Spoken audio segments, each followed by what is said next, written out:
Hi, everyone. This is Maya Ferdman, Assistant Director at the Luskin Center for History and Policy and producer of Then and Now.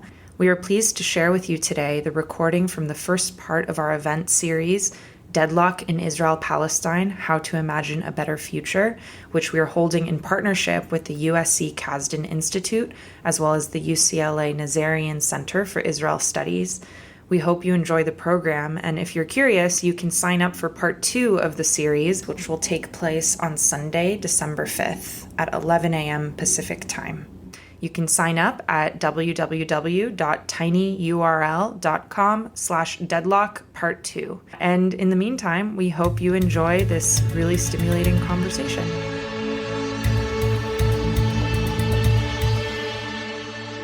Welcome to Then and Now, a podcast by the UCLA Luskin Center for History and Policy. We study change in order to make change, linking knowledge of the past to the quest for a better future. Every other week, we examine the most pressing issues of the day through a historical lens, helping us understand what happened then and what that means for us now.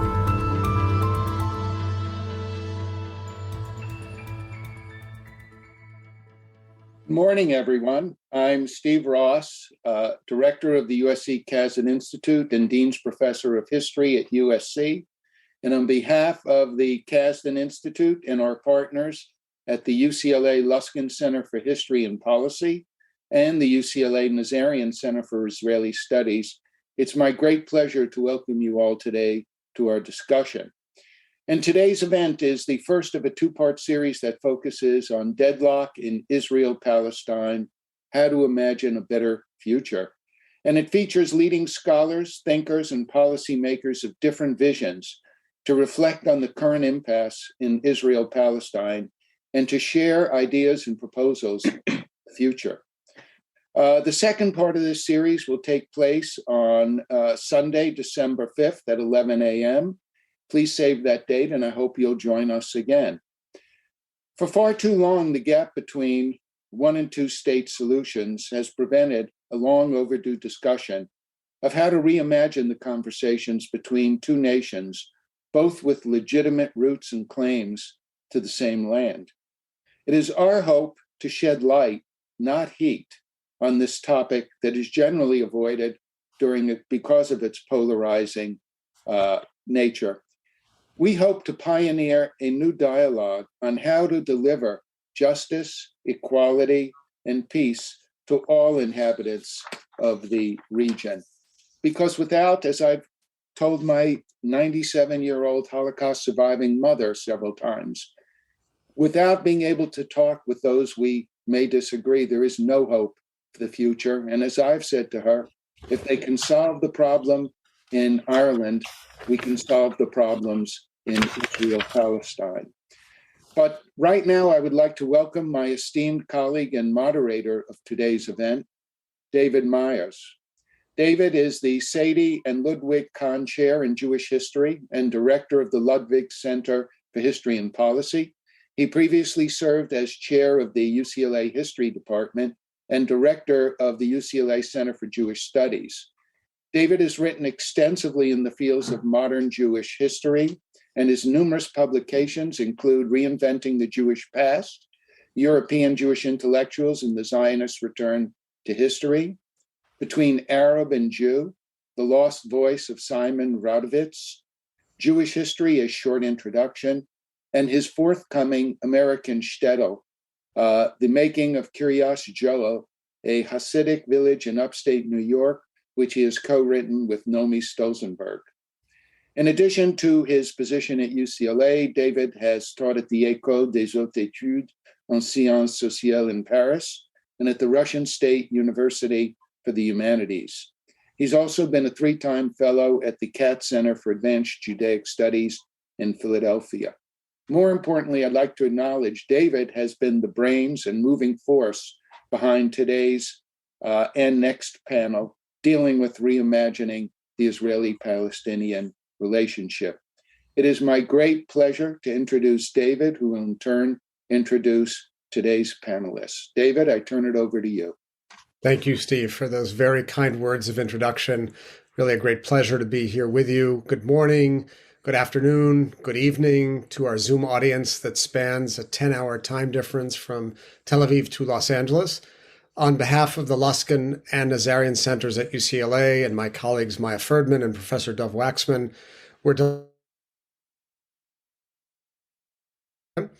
it's not all that common for our two institutions, USC and UCLA, to join together. But today is a moment of harmonic convergence when the potential to amplify our impact in addressing major issues of our time is multiplied by cooperation. Now, our mandate at the Luskin Center is to study change in the past in order to bring change in the future.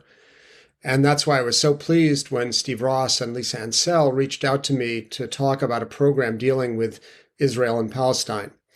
It seemed to us at the time that what was most urgent was to stimulate thinking about the future in the face of the stasis on the ground and really the paucity of political imagination. There are currently no peace negotiations between Israel and the Palestinian Authority. Some say that the era of the two-state solution, which has been the dominant diplomatic and political paradigm for the last half century, is over, but there is no clarity or consensus about viable alternatives to it. Perhaps it can be revived, perhaps it cannot. And if not, what next? Will shrinking the conflict, as one of our future speakers, Dr. Micha Goodman, suggests, work or be sufficient? All of this brings us back to the age-old question, how can we imagine a political scheme that brings justice to the long-suffering Palestinian people and security to Israelis, whose fears extend back to the trauma of the Holocaust and beyond? The answer to this question will require investing time and energy in new paradigms to break out of the impasse. At the same time, it may also require revisiting the dustbin of history for discarded ideas that might offer us some escape from the stalemate.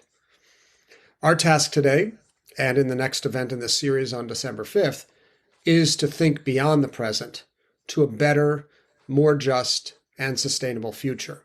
We want to inspire political imagination in order to improve the lives of people on the ground in that contested land. It's a large task. It may be too grand or presumptuous, but we're about to try it now. It's our obligation to do so. We have with us today four outstanding thinkers and scholars to inaugurate the conversation. They represent a range of perspectives, by no means all perspectives that are out there. And we have a different roster of speakers, including Micha Goodman, in part 2 of this series on December 5th. So please do mark your calendars for that event. But let me now introduce our panelists for today, and I'll do so very briefly. Each of them will have up to 10 minutes and no more to assess where we are and, most importantly, where we should be going in laying out a vision of the future. After the four have completed their remarks, we'll have a bit of conversation amongst ourselves, and then we'll move to Q&A, and I invite you to send along your questions by using the Q&A function in Zoom. We very much look forward to your input. So let's begin. I'll introduce all of our speakers in alphabetical order, which will be the order in which they'll speak. Our first presenter is Omar Rahman, who is a visiting fellow at the Brookings Doha Center. And there he is writing a book on Palestinian fragmentation in the post-Oslo era. In December 2020, he wrote an influential paper on the confederal solution to the conflict called the State Plus Framework. Our next speaker is Dr. Dahlia Sheindlin, who is one of Israel's leading pollsters, analysts, and political consultants. Dr. Sheindlin wrote her own influential paper on the idea of a confederation for the Century Foundation in February 2020. Then we will hear from Professor Yuli Tamir, who is a political philosopher, former deputy speaker of the Knesset, former Israeli cabinet minister, and currently president of Beit Berl College. Professor Tamir is one of the leading theorists in the world on liberal nationalism, as well as one of its most important advocates. In fact, Liberal Nationalism is the title of her 1993 book, on which she elaborated in 2019 with a second volume called Why Nationalism? And last but certainly not least, we will hear from Shibley Telhami, who is the Anwar Sadat Professor for Peace and Development at the University of Maryland and a non-resident fellow at the Center for Middle East Policy at the Brookings Institution. He is one of the country's most important analysts on the Middle East, with particular expertise in surveying political opinion here and there, including the attitudes of Americans to the one and two state options. So welcome to all of our panelists, all four of you. Thank you for joining on this historic day when USC and UCLA joined together in collaboration. And I now invite Omar to begin our discussion. Thank you. And first of all, thank you to Steve and David for inviting me to speak on this important panel. Let me preface my remarks by saying that it's important to recognize that there is a one-state reality in place today in Israel-Palestine. And understanding that context is important when imagining a viable political future. You can't impose a political solution in a vacuum. You have to contend with the reality as it exists. And the current one-state reality has institutional structures and vested interests and power dynamics in place that make it extremely difficult to upend and supplant with something else. It also has a trajectory that it's on, in which it's consolidating into a permanent system of ethnocratic domination, without even the pretense of a negotiated two-state solution being on the horizon, or being of value, or being a goal for the future. And if that goal still does exist, it's as the so-called state minus, that is the non-contiguous, non-sovereign entity that Palestinians are welcome to call state if they want, but is statehood really in name only? It's the Trump deal of the century.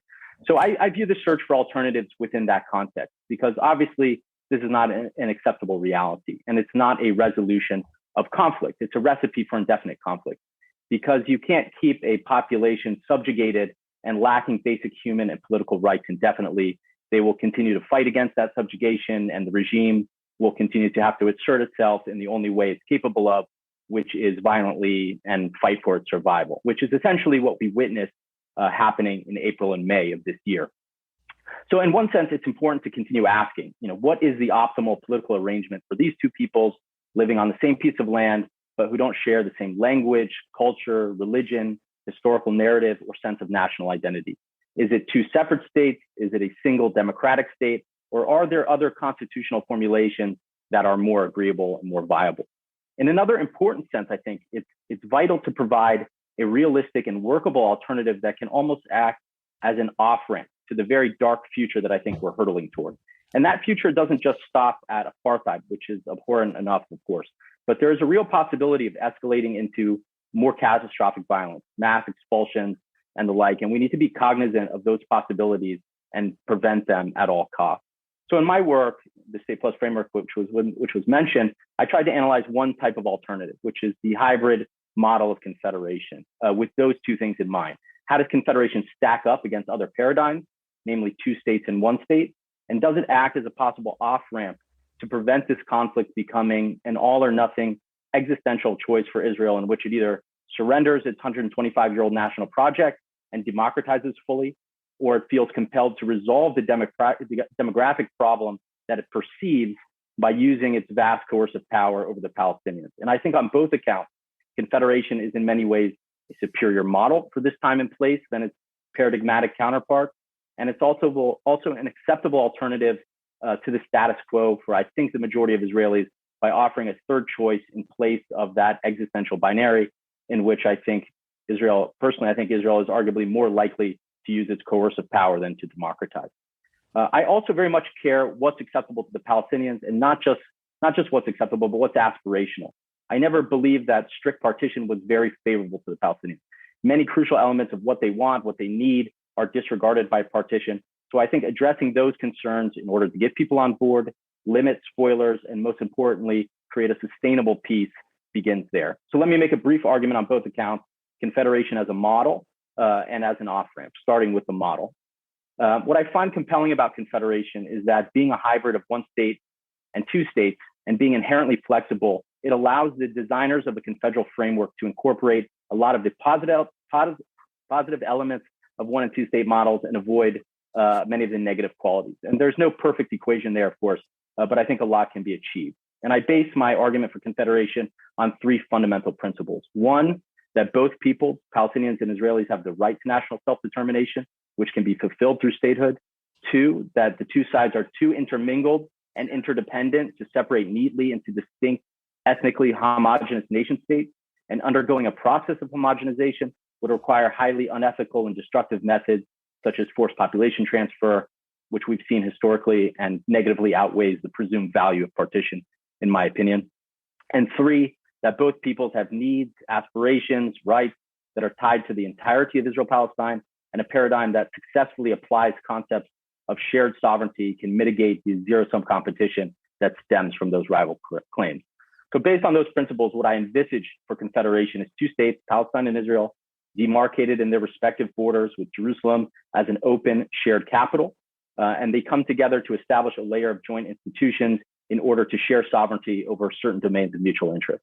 And those two states can decide what these jurisdictions are, and they can include anything from environmental issues, water basin management, electricity and transportational grids, foreign affairs, trade, commerce, security, tourism, whatever. But the balance of power essentially remains with the individual states, and they have their own respective national governments and institutions. Citizens are able to maintain their group identities and collective self-determination, symbols, educational curricula, cultural institutions, whatever. There are two also concepts that I think are fundamental to making this confederation work for both parties. And those are open and soft borders and a system of permanent residency in which the political and voting rights are essentially decoupled from economic, social, residential, and property rights. And I believe what results from this framework, or what can result, is a framework that's more responsive to the needs and aspirations of Israelis and Palestinians. In that way, it becomes aspirational. It allows for the national self-determination of both peoples in a state of their own, allowing for expression and development in their unique identities and cultures.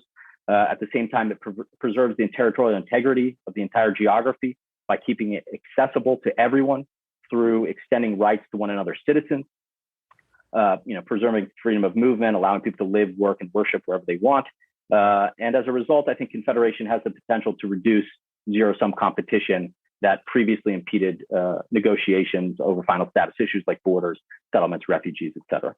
So in my paper, I do go section by section and lay out basic premises for confederal government in Israel-Palestine, foreign relations, citizenship, borders, refugees, and settlers. Obviously, we don't have time for that in 10 minutes.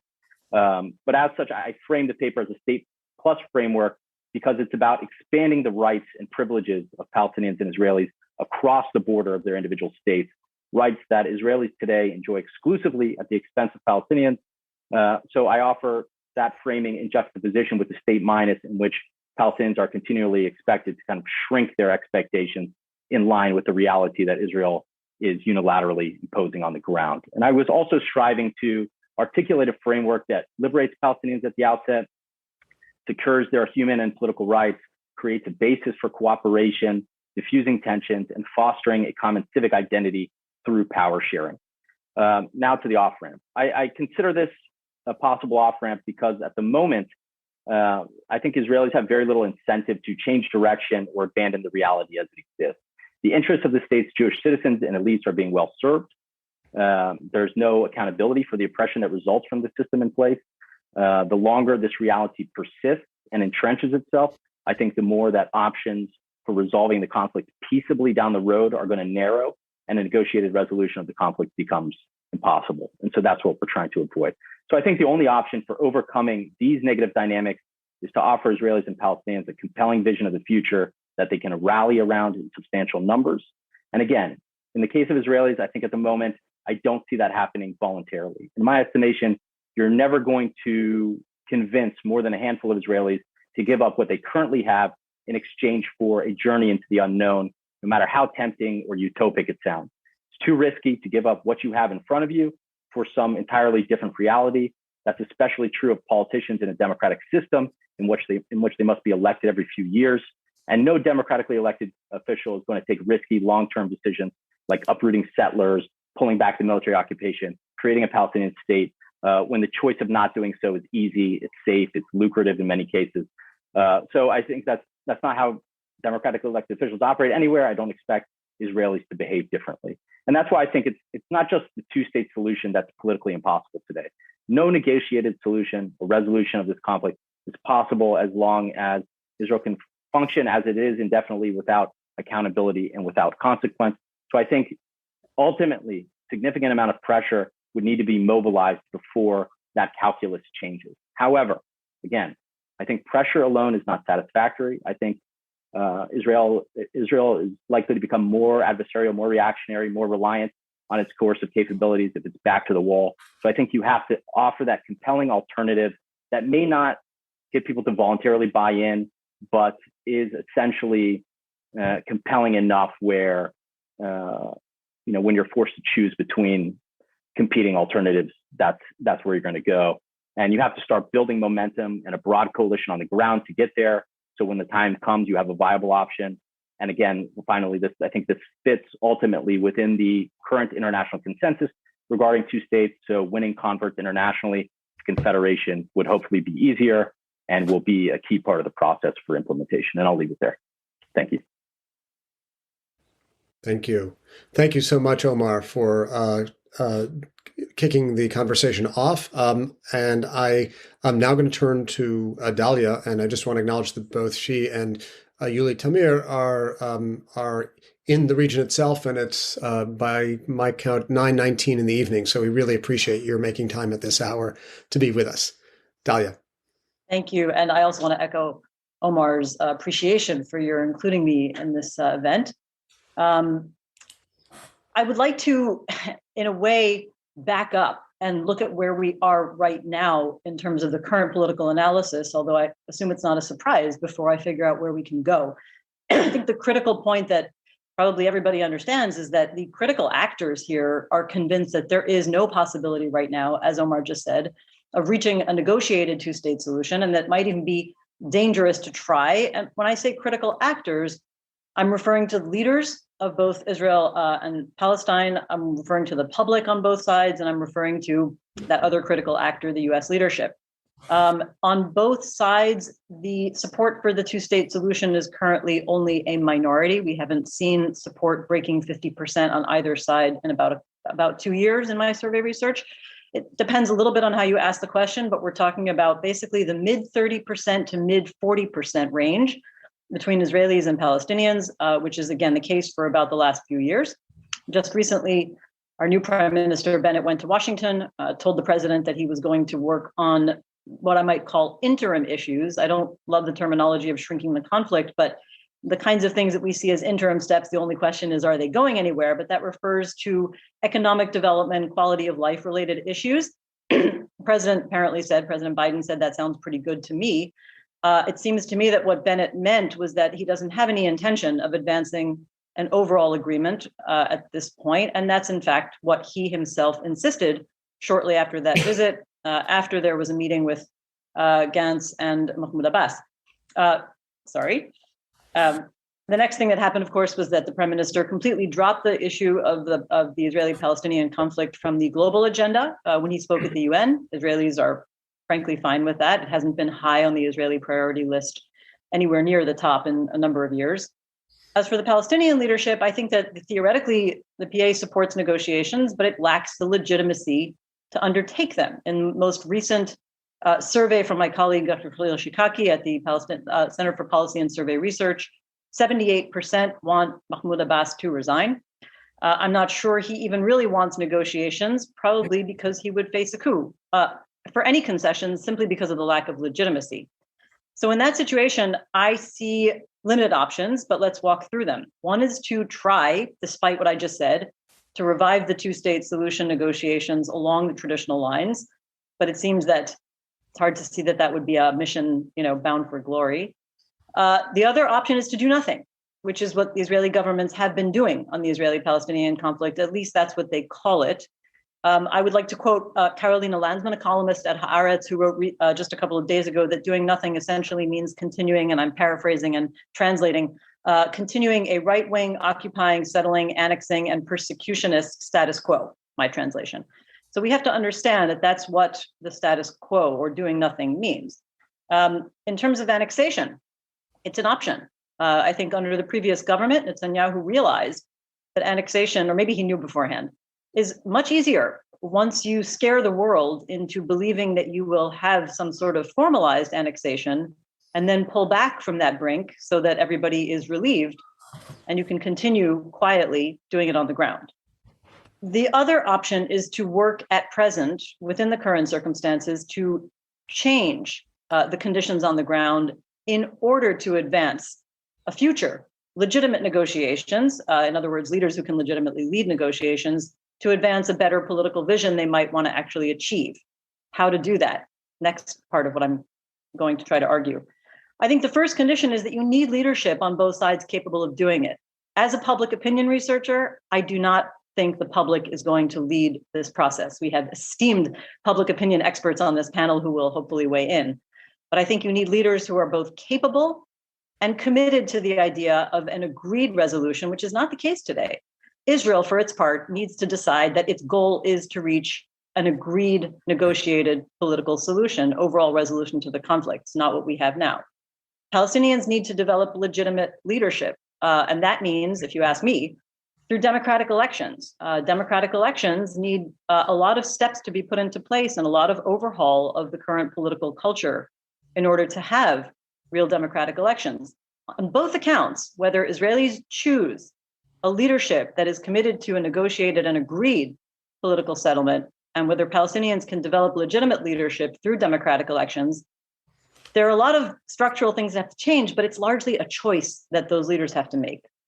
And then I'd like to argue that in the future, when those conditions are ready, I would prefer for them to be sooner rather than later.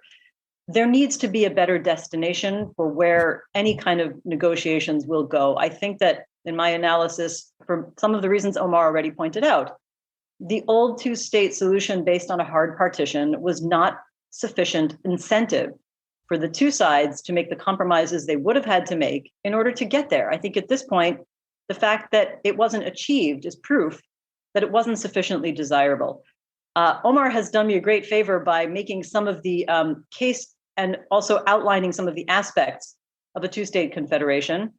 I'll just go through, maybe reiterate what I think are the really critical ones, so that even if we're repeating ourselves, I think people might be able to take away what's worth thinking about. One is that we're talking about two states. I don't think you can expect, nor should anybody expect, people with a national identity and national culture and national history to give up on national self-determination, unless that's something those people decide.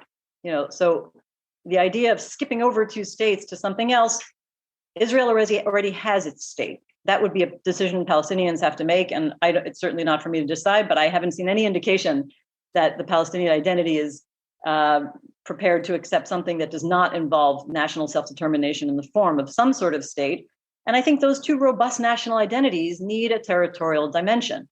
It would be nice to say we don't need that kind of thing anymore, that we're at the end of history, but it's not the case. The reality, however, is that even when you're talking about two territorial units, the reality is that the geographic, political, geopolitical, economic, environmental, epidemiological reality is that they will need to coordinate daily. That coordination needs to be organic, not an exception. It needs to be built in as a feature of how these societies will function. I think that is the basis for my conclusion, like Omar, that we need some joint institutions to help manage these things. A confederal structure just means there's more cooperation, certainly on the towering issues of security and economic policy. I think in terms of the security issue, I'd like to point out, to add to something Omar said, or maybe David said it, that Palestinians need a state and Israel needs security. Palestinians need security too. I don't think we should leave that out of the equation. Both sides need security. They will probably get it better if they coordinate in a tiny region. It involves greater movement flexibility across the borders, as Omar pointed out, soft or open borders, sharing Jerusalem rather than what I consider to be, frankly, a devastating idea of a hard partition in the middle of an urban environment, which would be devastating not only in an emotional sense, but in an economic in an economic sense and in the sense of urban living. I also don't think, frankly, that it's even possible, to be honest. And of course, allowing residency on the other side, irrespective of citizenship, for law-abiding people who accept the national sovereignty of the state where they're living, but retain their voting rights in the country of their citizenship and their national country. That is a kind of creative solution, or offers an alternative approach to two of the biggest problems in achieving the old two-state solution, which had to do with what to do with settlers and returning Palestinian refugees. it sounds, to some people still like a very remote concept, but it's not actually that different from the essentially confederated structure of the EU. So having tried to create an outline of where we are now, it's not a very hopeful environment, but I don't think anybody has the luxury to say, well, let's just stop imagining the future. If there ever are to be, we need to put the conditions into place to get to that future.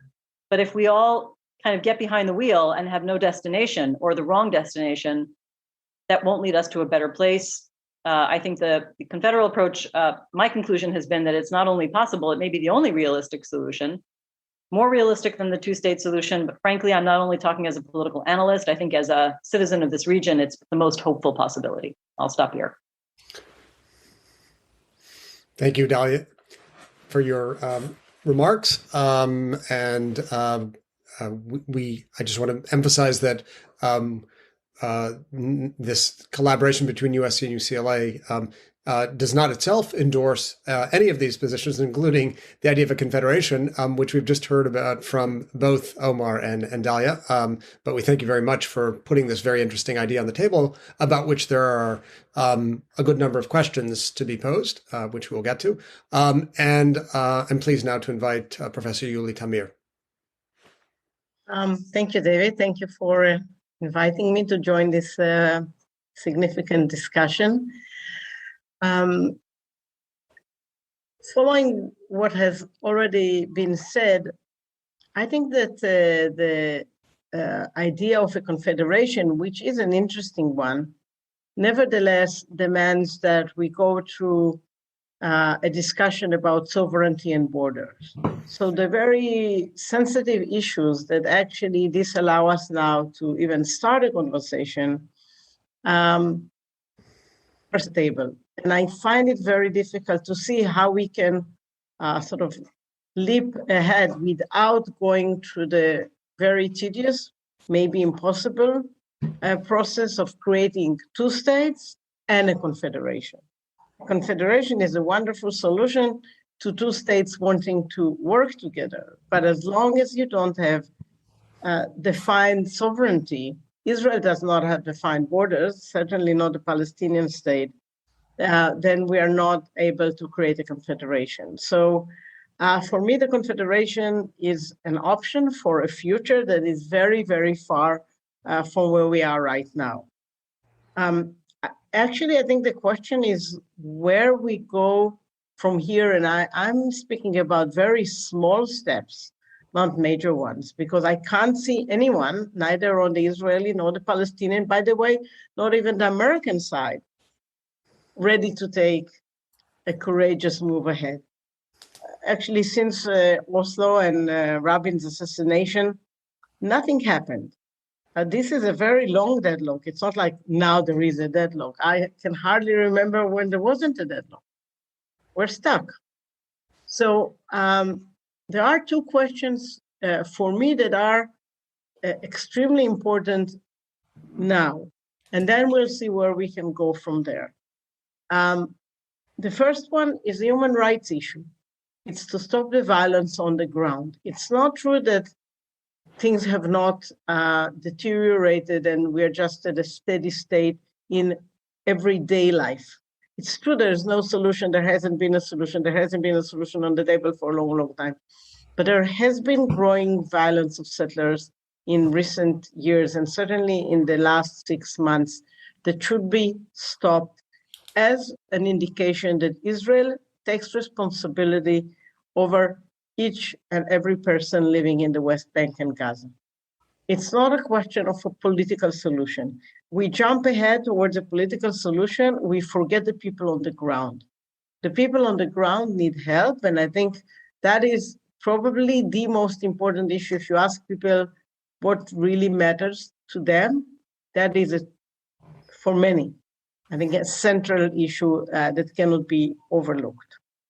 The second question is whether the new situation within Israel regarding the empowerment of the Israeli Arab citizens will somehow influence the dialogue between Israel and Palestine. And that's for me is I don't, maybe Shibley will have an answer for me. I don't have one. We dreamt for many years that the Israeli Arabs will be a bridge between Israel and Palestine, that they will create some sort of a basis for a future dialogue of, that explores ways of living together. I think what we see now is an interesting and unexpected move, especially with the kind of government that we now have, that there is more of a voice to the Israeli Arab community.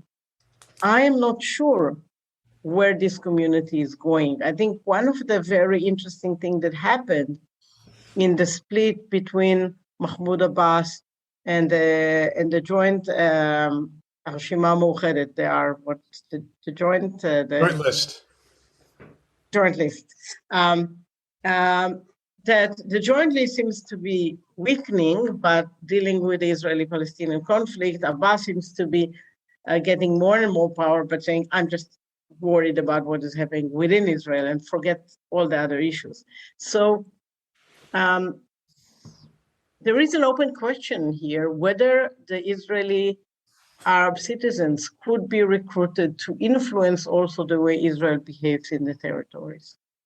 And I think this could be a new player in the game. So unless we introduce a new player into the game, I can't really see anything changing.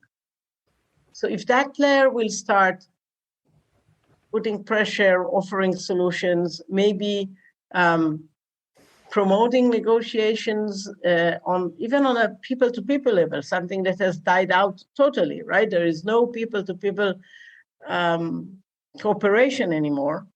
Then we may be able to open new discussions, new venues of dialogue. If not, then there is no, I think, player in the region or outside the region that is interested in moving ahead. Unfortunately, the peace agreements that Netanyahu signed, that became very popular and important in Israel, actually are not taking as an evidence that peace is good or peace is possible, but it's taken as an evidence that peace without the Palestinian is good and beneficial to Israel. So there were moves that were wasted from the point of view of peace seekers that could have been promoting something more significant in the region. But if you go to the Gulf states, no one says anything about the Palestinians. So actually, there is lack of an interest in the problem, I think, all over the world, including Israel. And the only party now that can bring it back into the negotiation or even just the conversation are the Israeli Arab citizens. This is a huge burden because they have a lot of issues to deal with on their own, but I hardly see anyone else promoting a solution. This government indicates something very important that I think we have been dealing with for several years, but I think now it's very evident that Israelis are more interested in their internal affairs than in their external affairs. And even the big Iranian demon hardly recruits now votes. So this is not a very promising situation, certainly not a very optimistic conclusion, but maybe something that will change within the Israeli political scene will open up new questions and new opportunities for a new dialogue. And that will be a long one, a small one, and very far from a two states or a confederation, I'm afraid. Sorry for destroying the party. No. That's why we brought you here, not to destroy the party, but to add your voice, of realism to the mix. I just want to remind the audience that you are welcome and invited to ask questions in the Q&A function. So please send along. We already have a growing queue. I encourage you to add to it. And we are now going to turn to Professor Shibley Telhami for our final opening presentation. Well, thank you so much. Thank you for inviting me, first of all. And I'm really very pleased to join my friends and colleagues on this panel who preceded me with excellent presentations. I have to say that as for USC, UCLA cooperation, I did teach at USC a while ago, and we did have a cooperative relationship. We had actually a cooperative seminar. I had it with Leonard Binder at UCLA on the Middle East at that time. So it's not unprecedented, but you are right. It is quite rare, or has been, at least historically. Nonetheless, it's a pleasure to be hosted by both institutions. Let me just start by saying, Omar started with a really excellent presentation on what he called the one-state reality. And to put it up front, I have a co-edited volume coming out with both Dahlia and Omar contributing to the volume. And the title of the working title of the volume is The One-State Reality. What is Israel-Palestine? We are all grappling with the same question. That is, what do we see now? Because do we call it occupation after more than a half a century? And most Palestinians, over 90% of Palestinians in the West Bank and Gaza, were born under occupation. Many were born and died under occupation. It's obviously a lifetime and no end in sight. So is that really an occupation? Or is it something else? Or what does it mean? And I want to, in some ways, argue that there are reasons why it's so difficult both to state what we're facing and to imagine where it's going, and why a lot of people are pessimistic about the outcome. Let me start by the outcome of a poll we've just done among scholars of the Middle East. I do something with Mark Lynch at George Washington University called the Middle East Barometer, the Middle East Scholar Barometer, where we poll scholars of the Middle East, political scientists who focus on the Middle East, who are members of the American Political Science Association, as well as members of the Middle East Studies Association. And we just ran a couple of them over the past 6 months. And the most recent one we just released a few weeks ago. One of the questions was about what it is, just recognizing the prospects of a two-state solution. And what we found in the most recent poll that was conducted in July and August is that August and September, that what we found was that basically 57% of all scholars of the Middle East, most of them American, the overwhelming majority is American scholars who focus on the Middle East, say that it's too late for the two-state solution is no longer possible. And only the 40% who say it is possible say it's not possible in the next 10 years. So clearly people are pessimistic and growing pessimistic by the day. This was a 5% increase just from February when we ran another poll, and it were only 52% who said it's not possible anymore. So pessimism is pervasive about the prospects of two states. And more importantly, when you ask, so what is it that we have now? How we describe the reality? Is it occupation? It's one state with inequality. Is it a one state reality akin to apartheid? One state reality that's not akin to apartheid? What we found in the most recent poll is 65% of scholars who are focused on these issues say that it's a one-state reality akin to apartheid. And part of the thing I think is that you have to keep in mind that if you make the leap of saying what we now face is a one-state reality, as Omar started, then it's really not hard to go to the next level and say it is akin to apartheid.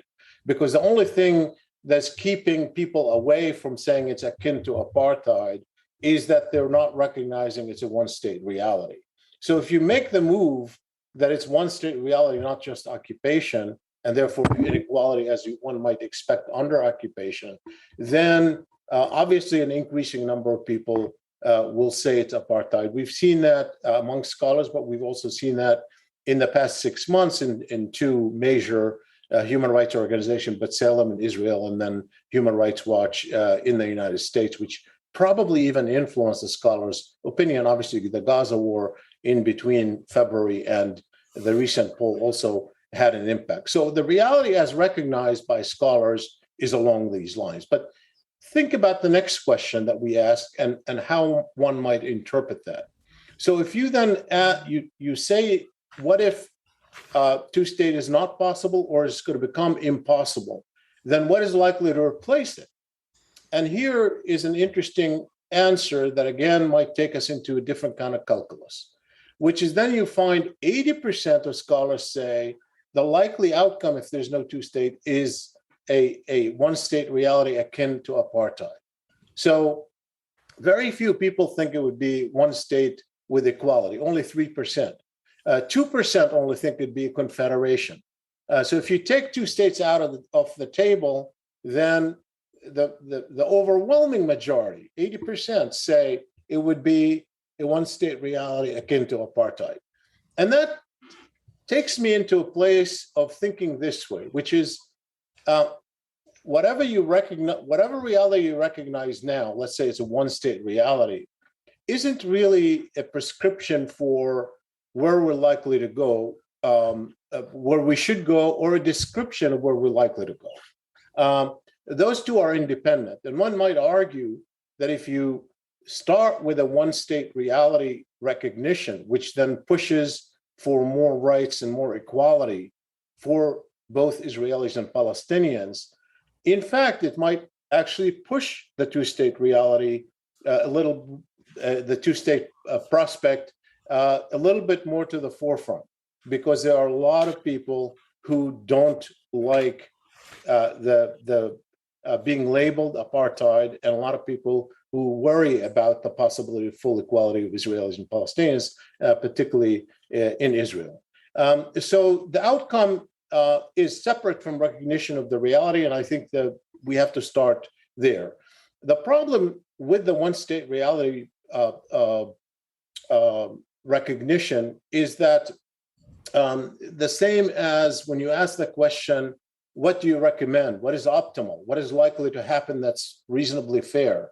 Obviously, in the past, you've had really only two possible outcomes. One is two states and one is one state with full equality. Still, I think from the point of view of the moral dimension, probably the only two that would meet that criterion. But even if you're pushing something, if you're recommending policy toward an outcome, who are you recommending to? Who are the stakeholder?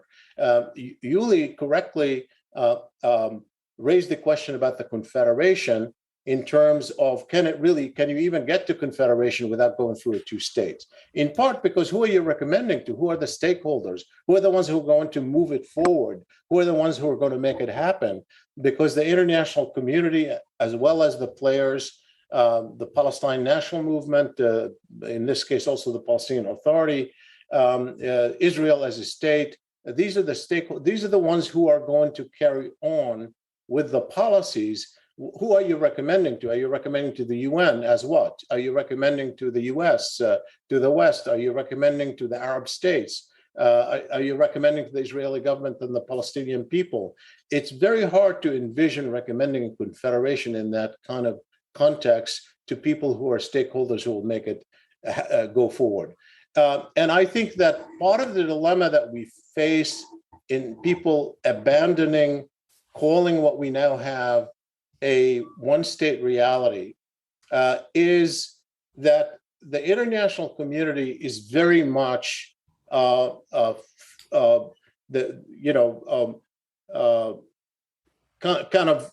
worked toward the two-state solution, not just theoretically, but you have the UN resolutions. We understand what occupation is. We understand what the recommendations are of UN resolutions. The Arab states, when you look at the position of the Arab states, it's a two-state solution. American foreign policy, except for Trump, has been two-state solution. So if you take that out of that language, they don't know where to go.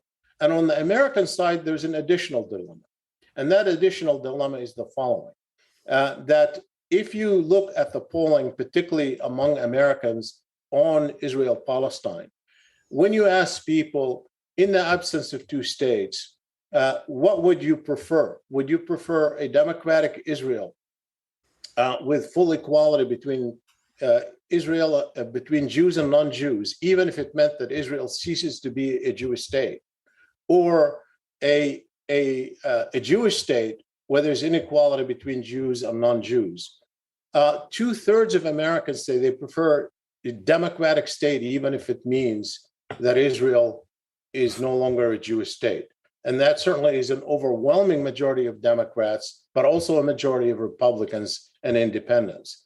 And for that reason, if you're an American politician, if you acknowledge that two states are not possible, it's very hard for you to take a position that is not for one state with full equality, which means obviously abandoning the Jewishness of Israel, which politicians find it extremely hard, and American political elite find it extremely hard to do for a variety of reasons.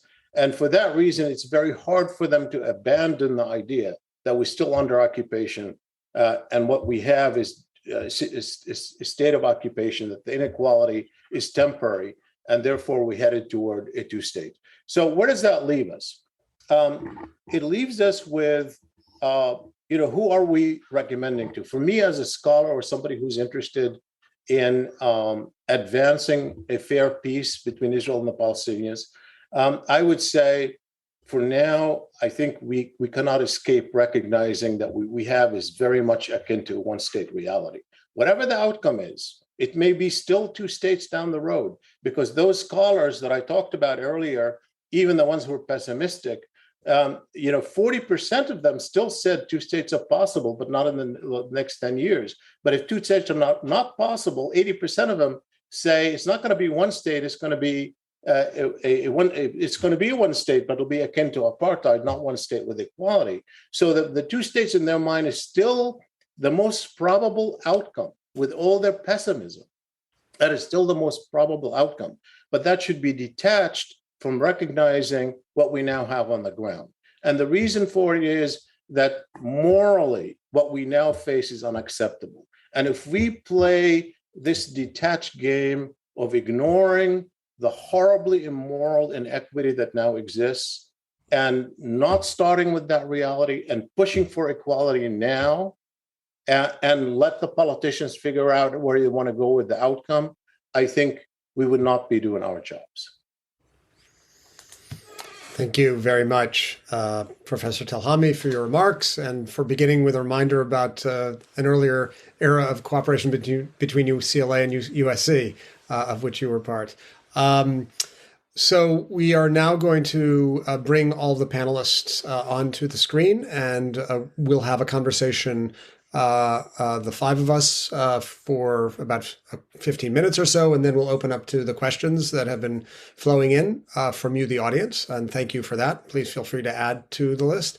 I want to begin with a kind of large philosophical question directed to Yuli Tamir, which really is embodied in the title of your 2019 book, Why Nationalism? And the question is, what do you think is the state of play with nationalism today? Especially as we have passed through this highly turbulent era of xenophobic, ethnocentric, illiberal forms of nationalism. Is the model of sort of nation-state nationalism from the 19th century and in the aftermath of the First World War still viable? And what does it look like? And what does it look like to you when you contemplate Israeli nationalism? But I think it's more relevant than ever. Even in our own conversation, we started from national self-determination, talking about sovereignty and statehood. This is not only the case in Israel and Palestine, where there is an issue of defining new borders or new kinds of sovereignty. I think all over the world, questions of sovereignty, of immigration, of borders are still relevant, as are national health services and national education services. The state hasn't gone away. All those people who thought that globalization will make the state weaker, I think find it, and the corona made it very clear, that states in general are becoming stronger. Even though the pandemic is global, the solutions are local. Now, climate change will teach us, I think, the same lesson. The problem is global. You need cooperation, but you need cooperation of states. And that's actually what I said about creating a Israeli-Palestinian collaboration of some sort. First, you need a state, and you need to be secure in your own self-definition. Then you can go further and create all sorts of alliances. But that it can't be the other way around. First, you have an alliance, then you have a state. So the statehood is, and the nation state is still very important. Unfortunately, I agree with Shibley, and I think we're having a discussion on the 2 or 3% that might happen, not on the 98% of how to make the first move, which is the only relevant question right now. The end solution, unfortunately, in my mind, is so distant that it's maybe less important to put it on the table, because actually, while talking on the end solution, we prevent even discussions on steps towards managing the conflict. We talked a lot about solution, and I would like to bring us back to the stage of managing the conflict, because it's not going to go away. Even as a political philosopher who spends time thinking about the ultimate good that we can and should derive, in this case, you feel we have to sort of put aside the aspirational and really focus on the realist perspective.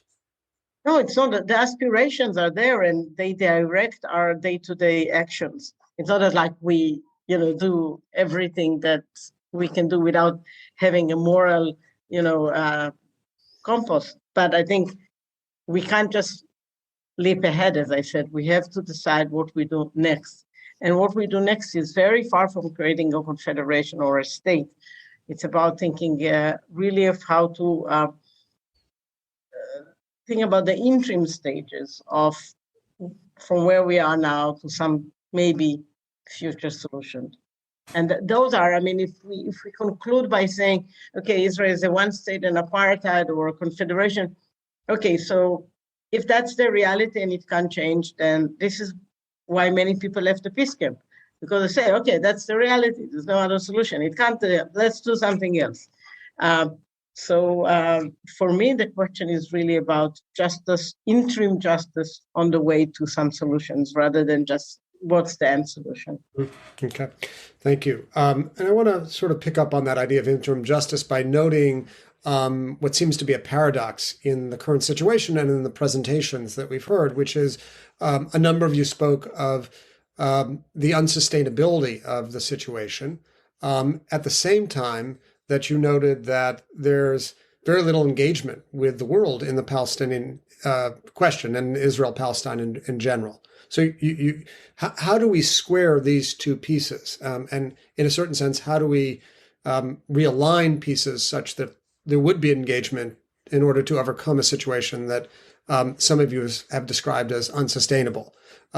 Here, I suppose, a symptom of this paradox is the focus of attention on the Abraham Accords, which has been, at one level, a significant diplomatic breakthrough, but at another level, a diplomatic engagement that has drawn attention away from the situation on the ground in Israel-Palestine. So I wonder how you think about this current moment of unsustainability and a big yawn on the part of much of the world about this question. May I take this? Did you address it to a specific person? I didn't. I see Shibley and then Dahlia. I like what the term Yuli used, call it interim justice. She didn't say interim arrangement. She didn't say interim economic arrangement. She didn't say an interim political arrangement. She said interim justice, because I think at this point, that's really what we could focus on. Meaning justice should be driving, because to the extent that we say this is not sustainable, of course, it is potentially a headache for governments, but it is because the severe inequality that now exists, as some people are calling apartheid, that needs to be addressed. And so even regardless of whatever political structure ultimately emerges and what we advocate, and what emerges on its own, or how we move forward politically, that has to be the driving force. And then I think that has its own dynamics. Once you focus on the justice, even in interim fashion, and recognize that what we have is just not sustainable from that point of view, I think you can move forward. But I have to say, David, I mean, with regard to this measurement of justice, obviously we're talking about universal values, and I think that's what Yuli is talking about.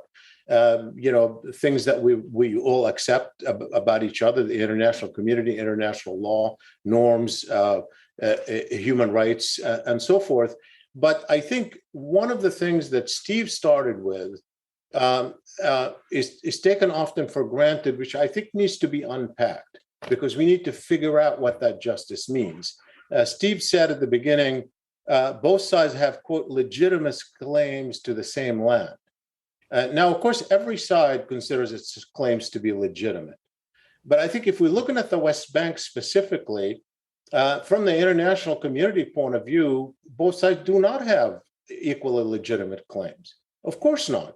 The international community recognizes the West Bank as occupied territory. And Israel does not have the same claim to the West Bank. And biblical narrative is not going to be a substitute for international standards of legitimacy. Now, each one can feel truly legitimate about its claims, but that's not the standard that we should apply when we're thinking about the claims. I think it's a completely different thing. And the legitimacy of Israel is not because of the Bible.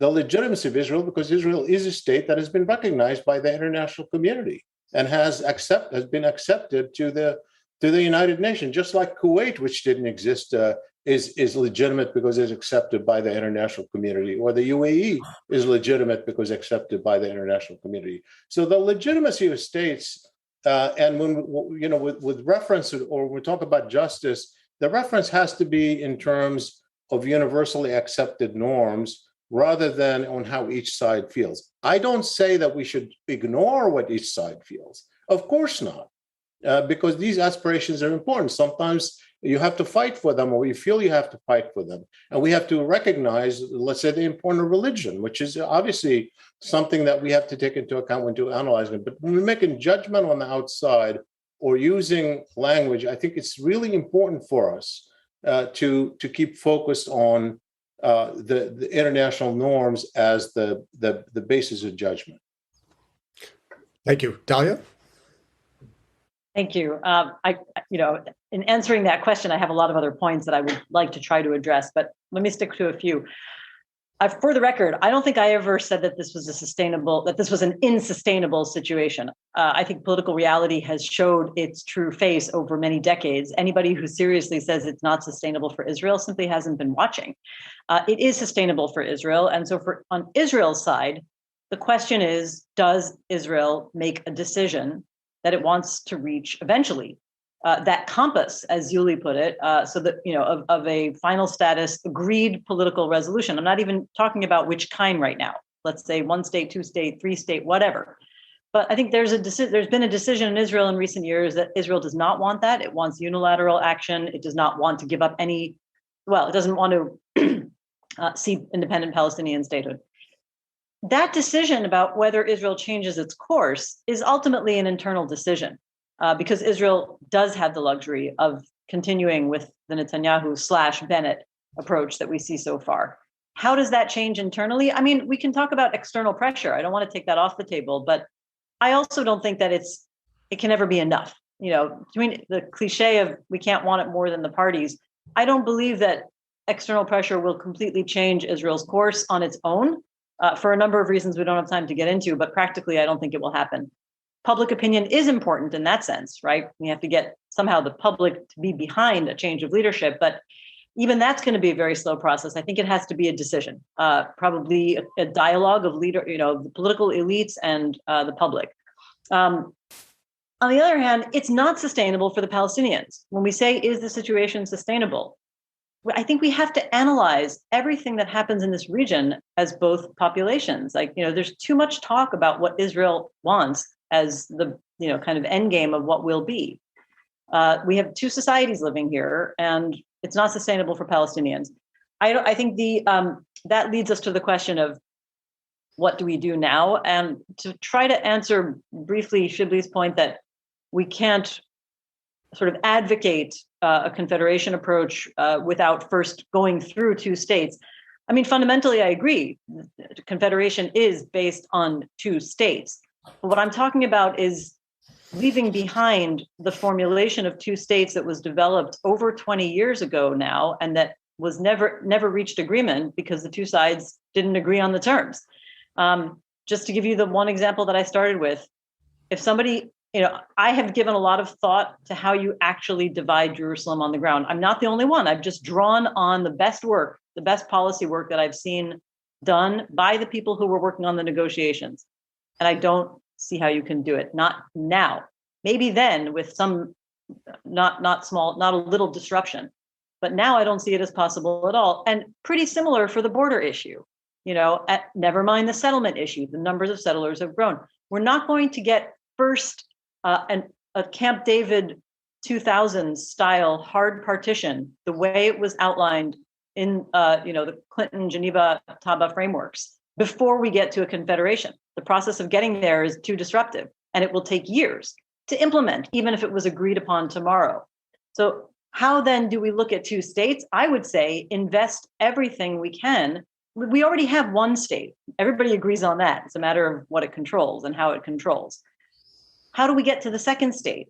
That means that Palestine has to be more of a functioning state, and I'm going to revert to absolute political science-y wonky talk. It has to have stronger institutions. It has to have eventually and essentially free and fair elections, which is not something that will happen tomorrow. It requires an overhaul of the political culture, but it also requires both Israel and the PA to allow a free political culture, actual political competition, to be prepared so that when elections come around, they are competitive. It needs any number of policy steps for Israel to free up the Palestinian economy, allow greater freedom of movement from Gaza. You can ask Professor Goodman, who will be speaking to you about all those steps. The question is what those steps are intended eventually to accomplish. And I think they should be, I don't know if I would say I differ terribly from Micha Goodman's interim steps. The question is where they're going. I think they should be going to building what counts as actual capacity for sovereignty of the Palestinian state. And then they can enter into whatever arrangement they decide, whether it's a hard partition or confederation or something else. I'll stop there for now. Okay. Thank you very much. Maybe we'll ask Omar to weigh in. I guess I'm interested in a couple of things. Do you regard the status quo as unsustainable? And, your criterion of the off-ramp, what is it that will incentivize Israelis to effectively cede some measure of power to buy into the confederal arrangement? Sure. I think one of the issues with answering a question last is that the people in front of you usually answer it first, and they did. And I think Dahlia, especially, obviously, we share similar opinions on confederation. And I think she did a good job there of answering that. And it's also the sustainability issue. Like I never said that the conflict itself is not sustainable. In fact, a lot of what I said alluded to or insinuated that it is sustainable, that there's no pressure being faced right now for the type of oppression that this system perpetuates. And so, until that changes, then the sustainability factor will remain in place, I think. But it's not acceptable. It's not an acceptable reality. It's unjust, and that needs to change. It also is not the one state reality is not a resolution of conflict, is the other thing I said, because there are a lot of triumphalists out there in the public that claim it is, that the Palestinians need to basically surrender. I mean, that's real terminology used by, Danny Danon and Israeli politicians, that the Palestinians essentially need to accept their fate and surrender, and that's an end of conflict. But when you dig into their point of view on that subject, I mean, it's quite a ridiculous argument because you can't you can't expect a people of millions to accept perpetual subjugation without rights indefinitely. It just won't happen. I mean, people will continually rise up. You can cow them for a generation, you can co-opt their leadership, but every new generation will, continue to look around and say, why am I living like this when everybody else in the world lives differently? And I can see Israelis next to me living differently. And so I think it will continue to be a recipe for conflict. Regarding the off-ramp, again, I think I said I think there's no incentive currently for Israelis to change or to abandon the status quo. The only thing that's changing that is actually the unilateral effort to annex or to push in a different direction, or the change of international perception regarding what the one-state reality ultimately is. Is it apartheid? And if that becomes a normative position from the international community, then things change, right? Even if there is no dramatic change in terms of the gradual movement that's happening on the ground. So things can change that way. But I think ultimately, in order to get Israelis to change their perspective on this and their acceptance of the status quo as perfectly reasonable, and again, there's the Palestinian side of things too, and I agree that the Palestinian politics is completely dysfunctional right now. And if you read my paper, I go into that there needs to be a lot of work done on the Palestinian side. I think I can quibble with Dahlia a little bit on what she said regarding that on the overhaul, but definitely a lot needs to be done. But when it comes to the Israelis, I think there needs to be a mobilization of pressure, but at the same time, a mobilization for a different future on the ground that way, and in the work that we're doing as scholars in terms of trying to conceive of a different reality. I think those things need to happen simultaneously. I completely agree with what Yuli said, that there is a justice issue on the ground. And even if we can accept the fact that we're not, a year out from a negotiated resolution of this conflict, that's not a reason to abandon the lack of human rights and political rights on the ground. I mean, Palestinians, what they're being denied is, even under occupation, is guaranteed to them under international law, basic human rights, that they should be granted by an occupying power.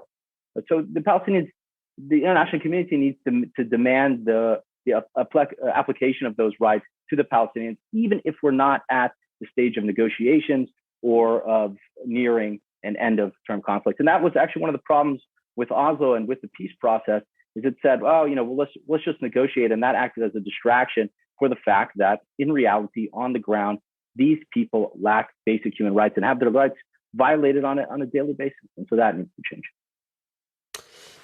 Thank you.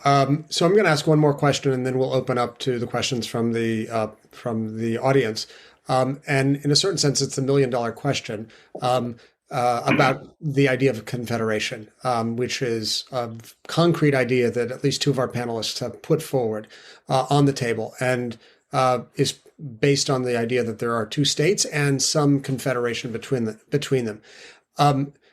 So maybe you can tell us, and this is something that has come up in the Q&A section, what are the confederal functions of this entity? That is, what are the shared functions of this confederation that stand apart from the independent functions of each of the two states? One person in the audience asks, would there be a shared army, for example? So I wonder if you could take just a few minutes to sketch out what you propose as sort of the confederal functions of this arrangement, and what the benefits of it would be over against having two distinct states without a confederate arrangement.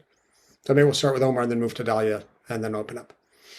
Sure, I'll try to be quick. And I really recommend, if you want to read my paper or read Dahlia's paper, there's some excellent work out there on a confederation. Again, my paper is also not a very detailed layout of it. It's a substantial paper, and it goes into kind of the rationale on a lot of these issues.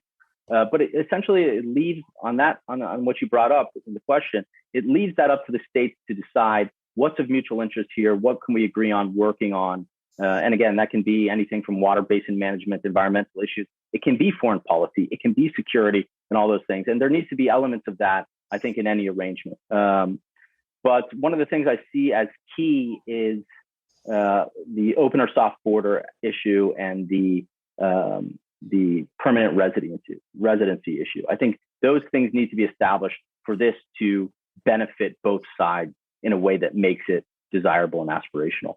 But regarding an army, I get into the security issue in some depth. Obviously not completely fleshed out. And I rely on some of the work that was done under the Obama administration by General John Allen and by the Center for New American Security. And they were looking at it from the perspective of two states in terms of how can you come up with a workable security arrangement between two independent states here? And what I tried to do, and I spoke to the principals of all those studies, and tried to make it work for Confederation, and I think it does. And that was their opinion as well, that actually Confederation in many ways accentuates what you can achieve on the security cooperation level. But I think you can come together in certain ways on these issues. It can be a very thick level of joint institutions that work on all these issues, or it can be fairly thin, as long as you can cover some of the most important bases in making an arrangement work. And again, I think this can develop over time. You can become more integrated over time. It doesn't need to start off with a very robust confederation with joint institutions. Dahlia? Yeah, I mean, I think I'll partially reiterate, but let me also make a little plug for another group that's done a lot of thinking about this in the region called Land for All. Used to be called Two States, One Homeland. Just for anybody who's interested to get a sense of who's engaged on this issue on the ground and what they've been doing. And I think that I overlap a lot. We've been involved with each other since the beginning. We overlap a lot in terms of how I think about this. So just to clarify, we're not talking about a shared government. And the reason I say that is because there are lots of people talking about hybrid solutions, federation, confederation, a lot of confusion, and maybe not confusion, but different visions about what they mean.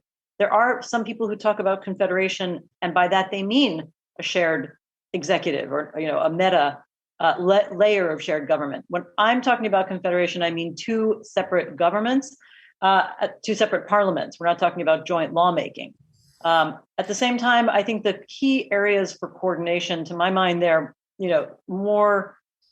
I think the definition, rather than an option, is first of all security. I mean, Israel. I actually do realistically think that the two sides should be thinking about how to get there. And I think that the only realistic approach is to imagine this as coordinated security, not a joint army necessarily, although, as who knows, I'm not going to say what would happen in 50 years. And right now the power imbalance is enormous. But there have been significant plans already worked out, for example, for what to do on Israel, on the eastern edges of the region, right, like the Jordan Valley primarily, that were worked out in the event or eventuality of a two-state solution that involved some sort of transition from Israeli forces to international forces while they're training Palestinian forces, leading eventually to a joint Israeli-Palestinian force without the internationals over phases. These are plans that security people have worked out, and they don't even differ terribly from some of the two-state plans. Just that when you were talking about two states as if they were completely separate, it didn't sound like real sovereignty for the Palestinians. This is understood from the beginning to be a matter of shared sovereignty. The two sides would have to agree on that. And if they don't, it won't happen. Shared economic policymaking. Again, it doesn't mean all economic arms have to be shared, but I would imagine a shared central bank. I think right now the Palestinian economy is so dependent on Israel. In any case, there's only one currency in the region. Again, the imbalance, the asymmetry is very severe.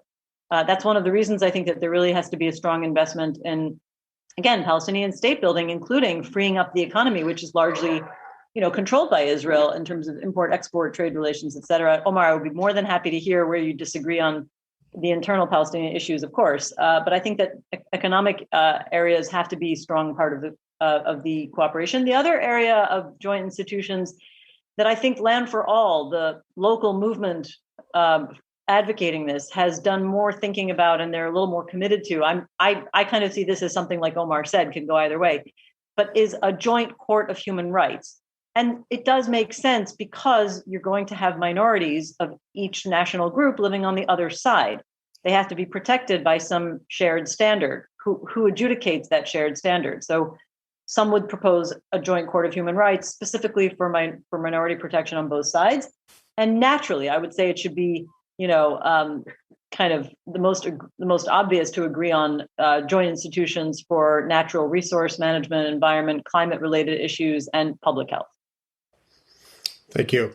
I'm now going to turn to some of the questions from the audience, one of which asked about the term occupation and whether it is a viable and legitimate term to use, given that there was never an Arab-Palestinian state. So asked the questioner. And I'm going to turn to Yuli and ask you, how do you understand the term occupation, which in some sense has sort of disappeared after making a very fleeting appearance in Israeli political culture. And there seems to be kind of a routinization to the presence of substantial numbers of Israeli citizens in the West Bank. So how important is this term as a catalyst to change?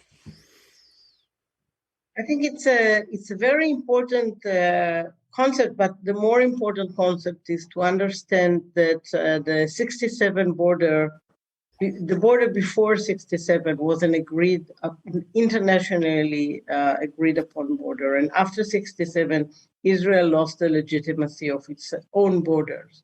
So presently, and this is something most Israelis don't acknowledge, that the territorial question is still open internationally. Most Israelis that were actually born after 67 take it as a fact that Israel controlled the whole region. So the term occupation, whether legally it's the proper term or not, is important because it distinguishes between two territories. Now, unfortunately and very successfully, the right in Israel try to make the claim, and quite a lot of actually Palestinian supporters have the right, by saying, well, there's no difference between 48 and 67. It's all occupation. And then if that is true, then occupation is insignificant. So the question of significance of occupation has become sort of attacked by both right and left. And I think this is why it is losing its relevance, though I think it's still very, very relevant today. Thank you. A number of questioners have asked about the state of affairs in the Palestinian world, and particularly about what the path forward is for a Palestinian political leadership that can be effective in representing the interests and aspirations of the Palestinian people. Dahlia has alluded to the importance of free and fair democratic elections. Shibley, I'm wondering what your thoughts are about what needs to happen on the Palestinian side in order to represent the Palestinian people effectively. First of all, if you don't mind, I want to go back to the question of occupation because I think it's really important. I think that, look, to say something didn't exist before 1948, Israel didn't exist before 1948. Jordan didn't exist before 1948. Kuwait didn't exist as states. I mean, as independent states. Qatar didn't exist as a state. The existence of states and their legitimacy is really part of the development of the state system under the UN. And what makes them legitimate now and have to be recognized for all people who want to question their history is that they're accepted by the United Nations and the international community as legitimate. The international community very clearly through the United Nations stipulates the West Bank is occupied territory. The very, very basis of legitimacy of Israel in international eyes as a state is also the basis for accepting that the West Bank is occupied territory. I mean, it's just as simple as that. I mean, again, if you start looking to subjective reference points about how we each define ourselves, or our histories, our own narratives, that's just not the way to engage internationally. It's the way to engage internally for sure. I understand that, but that's not a basis of judgment. I don't think there's any question about it. I don't think there's anybody who questions that except a few on the margin in the international community. And the fact that the Israeli debate has moved away from that is part of the problem, I would say. And it has to, obviously reevaluate the way it passes judgment and takes positions. But going back to the West Bank and the Palestinian Authority, look, the Palestinian Authority is a product of the Oslo agreements. It was supposed to be transitional in the hope for developing ultimately a Palestinian state. Obviously, the Oslo agreements have failed and have not been implemented except initially.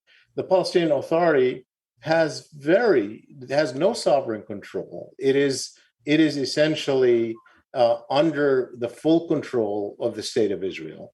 Even the Area A under Oslo, where it's supposed to have had control, Israel goes in and out all the time. It is not capable of providing for its citizens even under the best of circumstances because it's not a sovereign state and lacks resources.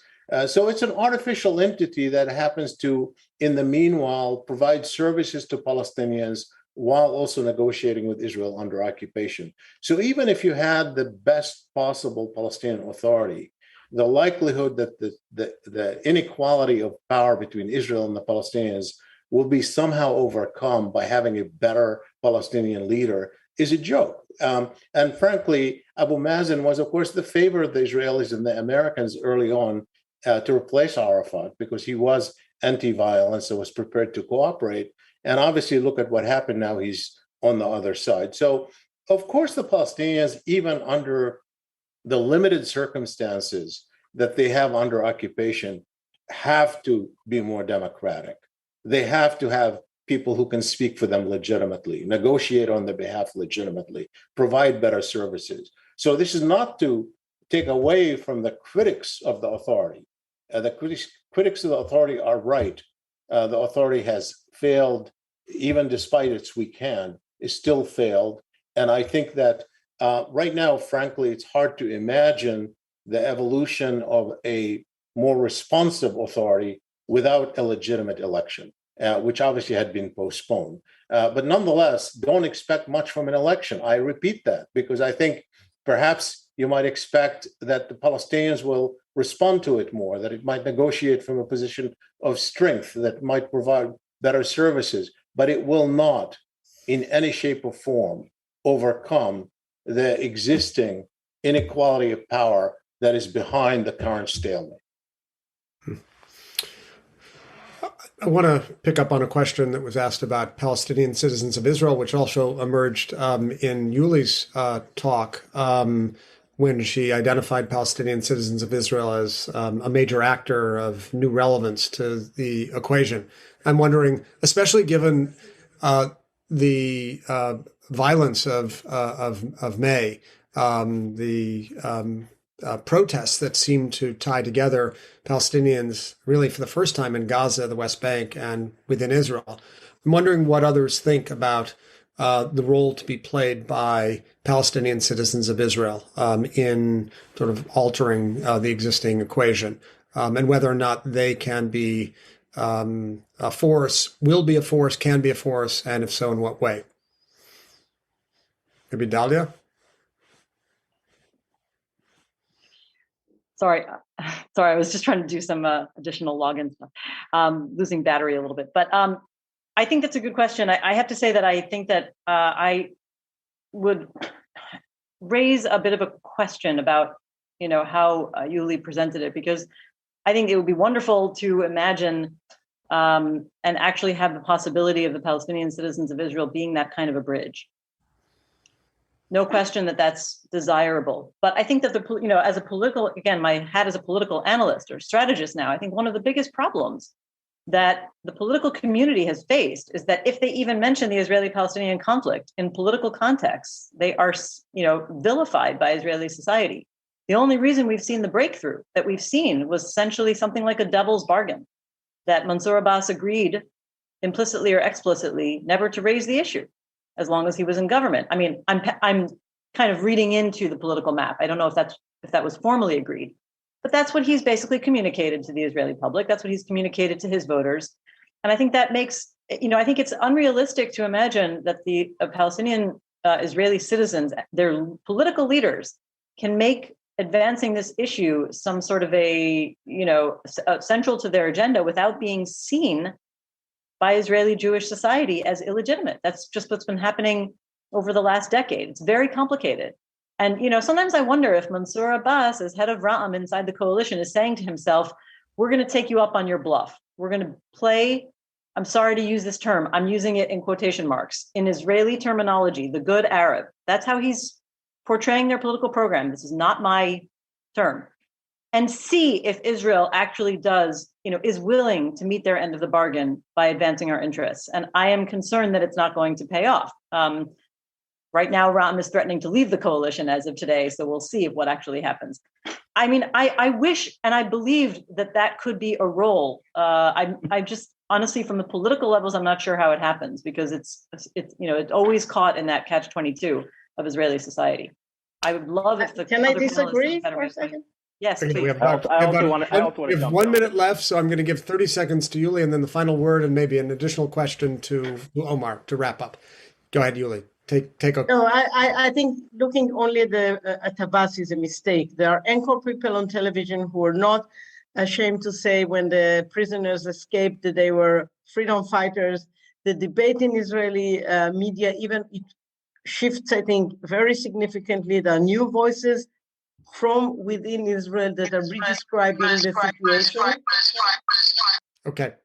We heard the echo, so we heard you twice. And now we'll shift for our final question, just a very brief 30-second response to Omar. Feel free to weigh in on that, but I'm really interested in asking a question that has come up in the Q&A, which is, and it's a big question that would require another session, but we'll give you 30 seconds for it. What should the United States do? If you were in charge, what would you like to see the United States do to assume an active role in altering the balance of the stasis on the ground? I'll try to answer that in 5 seconds. If I was the United States, what I would try to do is open its mind up to the reality as it exists on the ground and shape policy oriented towards that reality. Don't get stuck in the path of 20, 30 years ago. You need to open up even if you're not ready to act on that, you need to start shaping policy by recognizing the reality as it exists. I really want to answer the question of Palestinian citizens of Israel, because this is like the huge basis of my work, is the growing centrality of those citizens within the conflict overall. And I agree with Yuli on that, but I took serious issue with the framing, because the Israeli society and the state and the Jewish establishment marginalizes the Palestinian citizens of Israel and alienates them whenever possible. And so it was very jarring for me to hear, that they are the possible bridge and that they are the possible savior of creating some kind of balance with and connection with the Palestinians in the occupied territories. Israel operates from a position of total unilateralism. The keys are in their hands in terms of shaping, where we're headed. So to rely on a community, on a minority within Israel that is marginalized from power, from the political establishment, is quite surprising. I think like even Mansour Abbas, again, and Dahlia mentioned this in terms of his position within the government, he doesn't even have a ministry under his thing. We have no idea. I mean, he went in there to try to secure a little bit of a budget for his community. We don't even know if he will get that. But no Palestinian or Arab politician and party within Israeli history has had power within a government to shape policy. And so, until that happens, then it's quite a stretch to believe that they'll have an impact.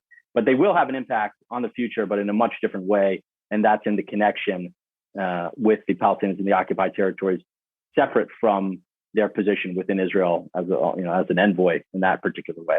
And that's what we saw in April and May. That's what's happening. And it's happening because of the changing dynamics on the ground related to the impossibility of two states and the marginalization of that community within Israel. And I'll leave it there. Well, on that important point of divergence, we're going to have to bring this conversation to an end. It's been a really stimulating hour and a half. I want to thank our 4 panelists for joining us and for inaugurating this series. And I now will hand things over to Steve Ross to wrap up. Thank you, David. I wish to thank all our panelists today, David Myers, Omar Rahman, Dahlia Sheindlin, Yuli Tamir, and Shibley Telhami for sharing their ideas with us. And more important than anything else is David and I began this cooperation not with an idea we're going to solve anything, but with an idea that unless we talk about this and get people committed to some kind of just peace who have different points of view, nothing will move forward. And I really appreciate the 4 of you offering, I think, today some ideas that do move us forward.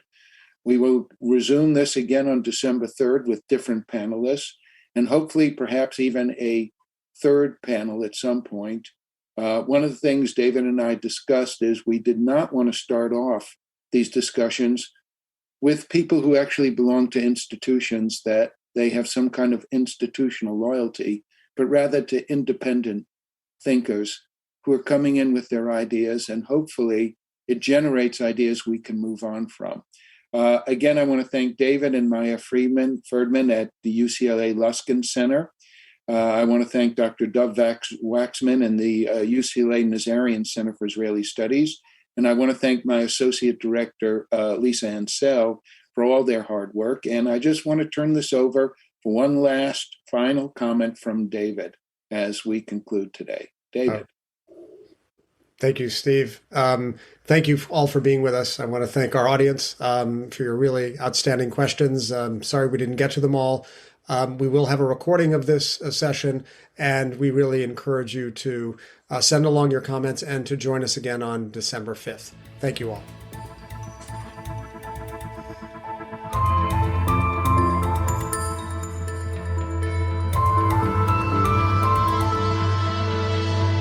Thank you for listening to Then and Now, a podcast by the UCLA Luskin Center for History and Policy. You can learn more about our work or share your thoughts with us at our website, luskincenter.history.ucla.edu. Our show is produced by David Myers and Maya Ferdman, with original music by Daniel Rahman. Special thanks to the UCLA History Department for its support, and thanks to you for listening.